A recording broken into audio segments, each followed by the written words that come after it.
Bagaimana Mbak perjalanannya tadi ke sini? Alhamdulillah lancar, tapi sedikit panas di luar tadi. Oh iya, cuacanya memang sedikit panas ya. Sebelumnya Mbak, apakah Mbak pernah melakukan konseling sebelumnya? Belum pernah Mbak. Belum pernah ya.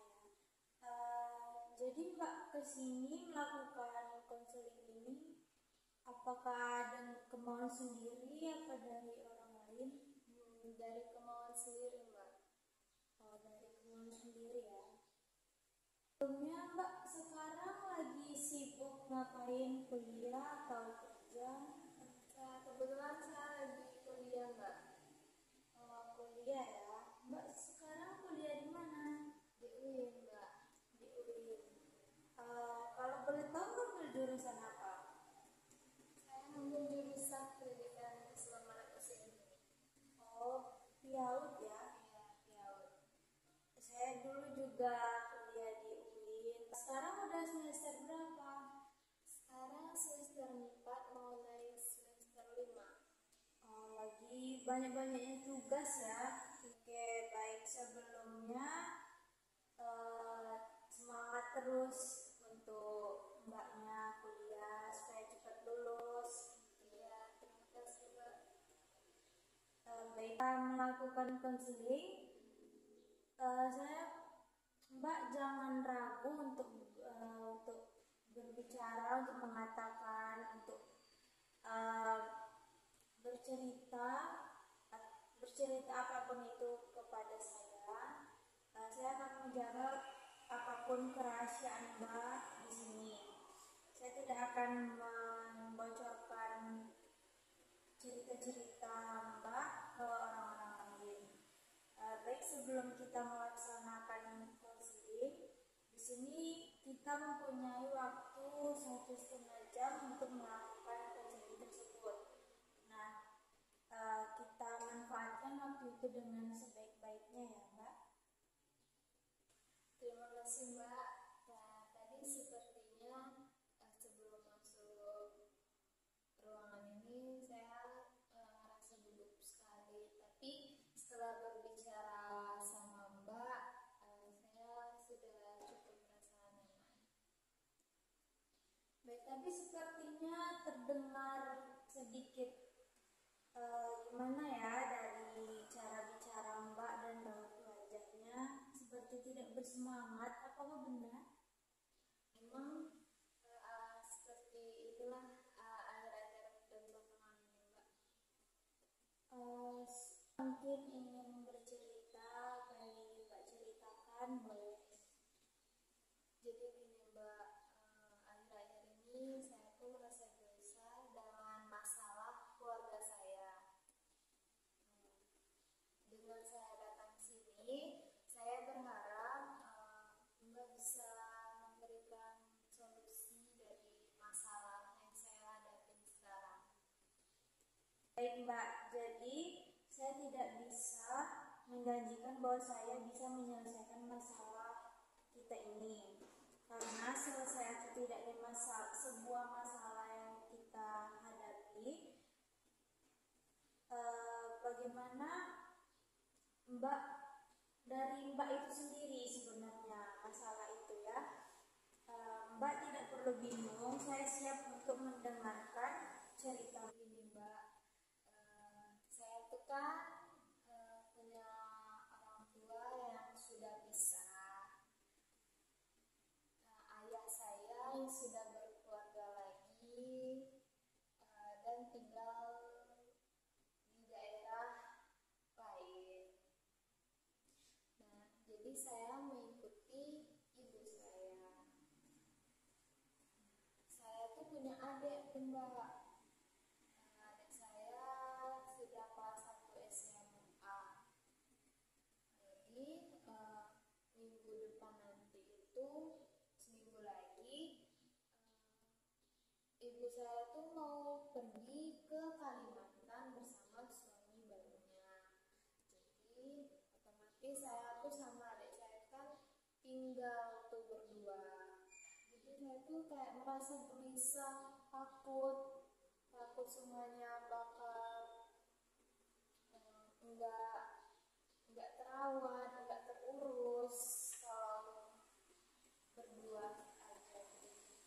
Merasakan apa yang Mbak rasakan, betapa berat masalah yang Mbak hadapi sekarang. Apakah ayahnya Mbak mengajak Mbak pergi ke rumah selama ibunya pergi ke Kalimantan? Iya Pak, tapi adik saya tuh nggak mau tinggal sama orang lain, apalagi sama ayah saya sendiri. Jadi ayahnya Mbak sudah mempunyai pasangan lagi. Dan ibu Mbak juga mempunyai pasangan lagi ya. Jadi gelisah karena orang tua Mbak harus pergi meninggalkan Mbak dan adik Mbak ya sendiri di rumah seperti itu. Iya Mbak, merasa kayak merasa sendiri aja gitu Mbak, ditinggal berdua, nggak ada.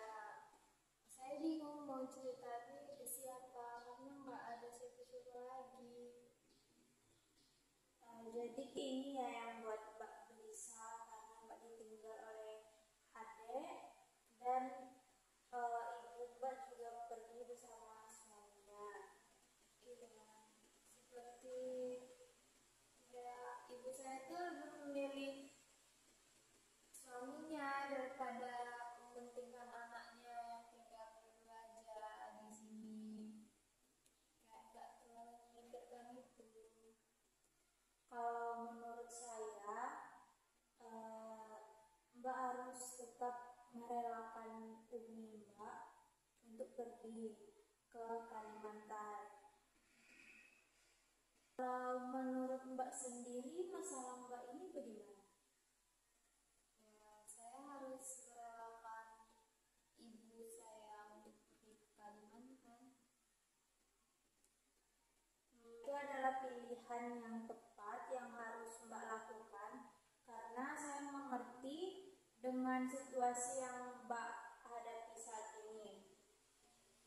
Keputusan Mbak untuk merelakan ibu Mbak pergi ke Kalimantan bersama suaminya itu adalah pilihan yang Mbak benar-benar yakin kan? Saya harus menjaga adik saya, harus bertanggung jawab atas adik saya, karena harus tetap tinggal sama adik saya harus bertanggung jawab untuk menjaga adik saya dan merelakan ibu saya pergi ke Kalimantan itu pilihan saya. Perasaan Mbak sekarang dan adik Mbak juga tanggung jawab Mbak dan adik Mbak juga tidak inginkan tinggal bersama ayahnya. Ya Mbak, seperti itu permasalahannya. Jadi Mbak tetap merelakan ibu Mbak pergi ke Kalimantan dan Mbak tinggal berdua bersama adik Mbak. Iya nggak mau saya harus merelakan ibu saya pergi ke Kalimantan dan adik saya itu tanggung jawab saya. Pilihan Mbak sangat tepat dan dewasa untuk merelakan ibu Mbak pergi dan tinggal sama suaminya itu sangatlah tepat. Iya, tapi Mbak, menurut Mbak, pilihan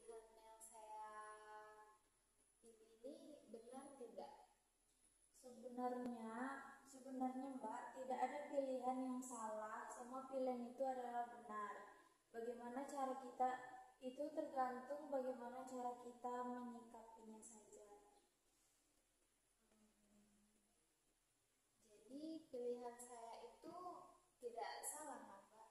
Ada pilihan yang tepat dan dewasa untuk seorang Mbak yang mempunyai adik dan juga bertanggung jawab untuk adiknya.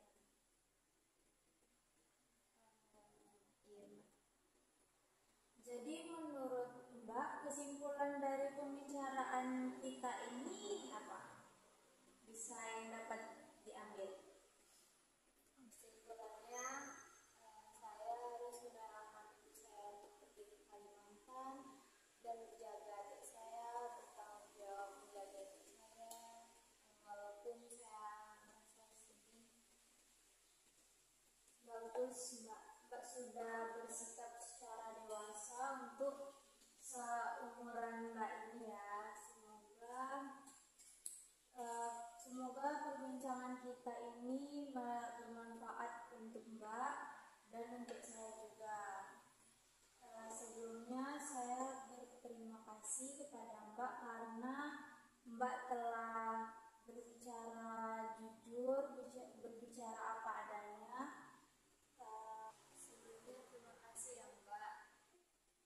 Konseling kita pada hari ini kita cukupkan sampai di sini karena waktu kita sudah habis. Mungkin kedepannya Mbak lebih harus bisa menyikapi masalah dengan sendirinya dan juga Mbak dapat menjaga adiknya dan merelakan ibunya dan ayahnya tadi. Sebelumnya terima kasih ya, Mbak, sudah dengerin cerita aku. Baik Mbak, Mbak sama